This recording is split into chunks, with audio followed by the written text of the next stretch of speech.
So there's a kid who's walking around the playground alone while other kids play together.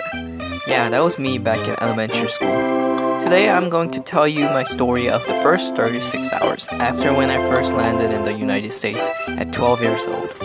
But first, let's go back 36 hours. Because I was born and raised in South Korea, and I wasn't really talented linguistically, I had trouble learning English.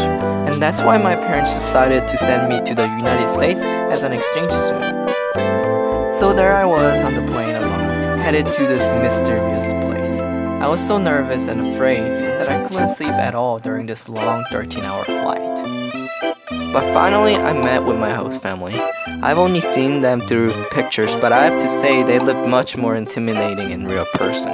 I mean, they were all taller than the roof of the house, or at least that's how I felt at first. But they welcomed me with great enthusiasm and asked me many questions. But of course, I didn't know what they were saying. In fact, I answered yes to all of their questions, no matter what they were asking, because I didn't know the language at all. Here, one advice I have is that if you don't really know what someone is saying, you should always say no and never say yes. I mean, trust me, a lot of things can go wrong. For instance, I said yes to packing my own lunch, but of course I didn't. So all I had for lunch that day was an extra pudding from my classmate. Anyway, we drove back home and I started to unpack. But as I was unpacking, I needed a pair of scissors. But of course, I had no idea how to ask for one, so I used hand gesture. Actually, this was my primary way of communicating. I would use my whole body to explain one simple thing, just like how they do it in a silent movie. The language wasn't the only difference I experienced. I also experienced cultural difference. For instance, when the dinner time came by, everyone sat at the table and ate together. They talked about how everyone's day has been. This occasion rarely happened back in Korea. Just like many other Korean parents, my parents were very busy with work and always came late. No time to rest, the next day came by, the first day of school. School was even harder to get used to.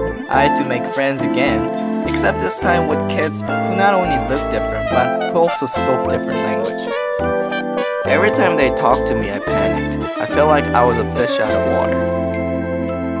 So there I was walking the playground alone, practicing the hard words to myself, while the other kids just played.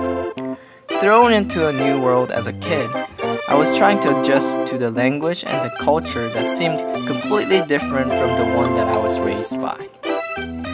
But this experience wasn't all struggles and negative. In fact, I admire this experience because this challenge has taught me many things and changed me completely. Back in Korea, I used to be a chatterbox who didn't stop talking and who never listened to other people. Throughout this journey, I changed completely. Slowness to speak allowed me time to think, time for caution.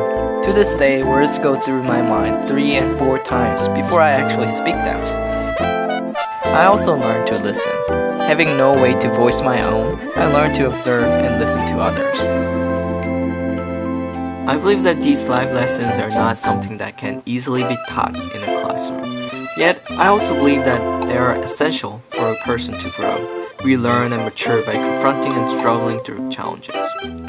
So the next time you're faced with a struggle, don't feel afraid to take on the challenges, because you never know what you might learn from them. Anyway, that's the story. Thanks for watching!